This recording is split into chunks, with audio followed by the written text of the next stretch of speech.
আসসালামু আলাইকুম। বাংলাদেশ বেতার, রাজশাহী। স্থানীয় সংবাদ পড়ছি উম্মে সালমা।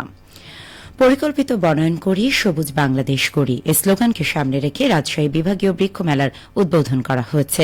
আজ নগর ভবনের গ্রিন প্লাজায় মেলার উদ্বোধন করা হয়। জেলা প্রশাসন ও সামাজিক বন বিভাগ রাজশাহী সহযোগিতায় ২০ দিন ব্যাপী আয়োজিত মেলায় স্টলের সংখ্যা ৭৪টি। অনুষ্ঠানে বৃক্ষরোপণ কার্যক্রমের আওতায় রাজশাহী বিভাগে ৩১৭ জন উপকারভোগীদের প্রত্যেককে ১৭,০০০ টাকা করে চেক প্রদান করা হয়। জেলা প্রশাসক আফি আক্তারের সভাপতিত্বে অনুষ্ঠানে অতিথি ছিলেন পুলিশের রাজশাহী রেঞ্জের ডিআইজি ড মোহাম্মদ শাহজাহান, আরএমপি কমিশনার মোহাম্মদ আবু সুফিয়ান, সামাজিক বন অঞ্চল বগুড়ার বন সংরক্ষক সুবেদার ইসলাম ও রাজশাহী বিভাগীয় বন কর্মকর্তা রফিকুজ্জামান শাহ। উদ্বোধন শেষে অতিথিবৃন্দ মেলার বিভিন্ন স্টল ঘুরে দেখেন। এর আগে নগরীর বিন্দুর মোড় থেকে একটি বর্ণাঢ্য শোভাযাত্রা বিভিন্ন সড়ক প্রদক্ষিণ করে। আগামী ১২ আগস্ট পর্যন্ত এই মেলা চলবে। রাজশাহী রাইফেল ক্লাবের কার্যনির্বাহী কমিটির সভা অনুষ্ঠিত হয়েছে। আজ রাজশাহী মেট্রোপলিটন পুলিশ সদর দপ্তরের কনফারেন্স রুমে এই সভার আয়োজন করা হয়। সভায় সভাপতিত্ব করেন রাজশাহী রাইফেল ক্লাবের সভাপতি আরএমপি কমিশনার মোহাম্মদ আবু সুফিয়ান। তিনি রাইফেল ক্লাবের অগ্রগতি, কার্যক্রম এবং ভবিষ্যৎ পরিকল্পনা নিয়ে গুরুত্বপূর্ণ বিষয়ে আলোচনা করেন। সভায় আরও উপস্থিত ছিলেন আরএমপির অতিরিক্ত police commissioner crime Nazmul Hasan এবং উপ পুলিশ কমিশনার সদর Mohammad Khorshed Alam. Bangladesh standards and testing institution BSTI Rajshahi বিভাগীয় কার্যালয়ের উদ্যোগে আজ নগরীতে ভ্রাম্যমাণ আদালত পরিচালিত হয়।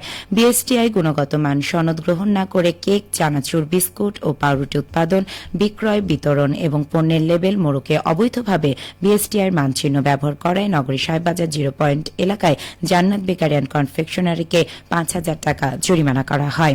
রাজশাহী জেলা প্রশাসনের নির্বাহী ম্যাজিস্ট্রেট অয়ন ফারহান শামসের নেতৃত্বে পরিচালিত মোবাইল কোর্টে প্রসিকিউটর হিসেবে উপস্থিত ছিলেন বিএসটিআই বিভাগীয় কার্যালয়ের কর্মকর্তা প্রকৌশলী জুনায়েদ আহমেদ।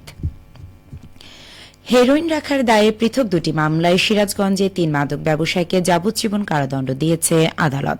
একই সাথে প্রত্যেককে ৩০,০০০ টাকা জরিমানা, অনাদায়ে ৩ মাস করে বিনাশ্রম কারাদণ্ড দেওয়া হয়েছে। আজ দুপুরে সিরাজগঞ্জের অতিরিক্ত জেলা ও দায়রা জজ ১-এর বিচারক মোহাম্মদ ইরফানুল্লাহ এই রায় প্রদান করেন। অতিরিক্ত পাবলিক প্রসিকিউটর মোহাম্মদ শামসুজ্জোহা শাহান শাহ এ তথ্য নিশ্চিত করেছেন। দণ্ডপ্রাপ্তরা হলেন রাজশাহী জেলার গোদাগাড়ী থানার মহিশালবাড়ি গ্রামের সাদত হোসেন ও একই এলাকার মৃত একরামুল হকের ছেলে ডাবলু এবং আই এলাকার নিমাই সিং। মামলায় উল্লেখ করা হয় ২০২০ সালের ২৫শে মে সিরাজগঞ্জ হাটিকুমরুল গোলচত্বর এলাকায় রাজশাহী থেকে আসা একটি মোটরসাইকেলে তল্লাশি চালায় পুলিশ। এ সময় মোটরসাইকেলে রাখা দুটি ব্যাগের মধ্য থেকে ২০০ গ্রাম হেরোইন জব্দ ও মাদক ব্যবসায়ী সাদাত হোসেন ও ডাবলুকে গ্রেপ্তার করে পুলিশ। অপরদিকে ২০২০ সালের ২৮শে মে সলঙ্গা থানার ধোপাকান্দি ব্রিজ এলাকায় র্যাব ১২-এর সদস্যরা রাজশাহী থেকে ঢাকাগামী গ্রামীণ ট্রাভেলসের একটি বাসে তল্লাশি চালিয়ে ২১০ গ্রাম হেরোইন সহ নিমাই সিংকে গ্রেপ্তার করে। আজ এই দুটি মামলায় ৩ মাদক ব্যবসায়ীকে যাবজ্জীবন কারাদণ্ড প্রদান করে আদালত।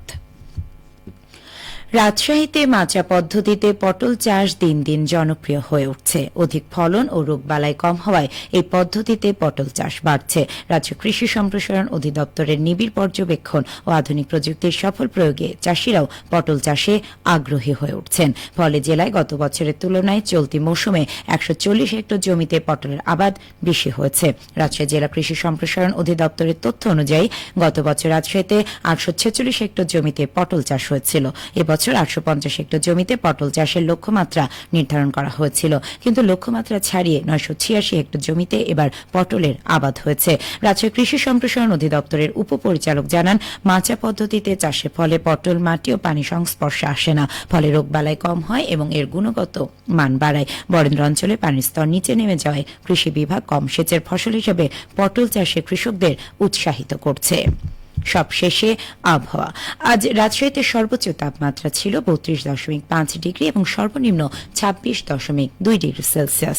সন্ধ্যে ৬টায় বাতাসে আপেক্ষিক আর্দ্রতার পরিমাণ ছিল ৭৭%।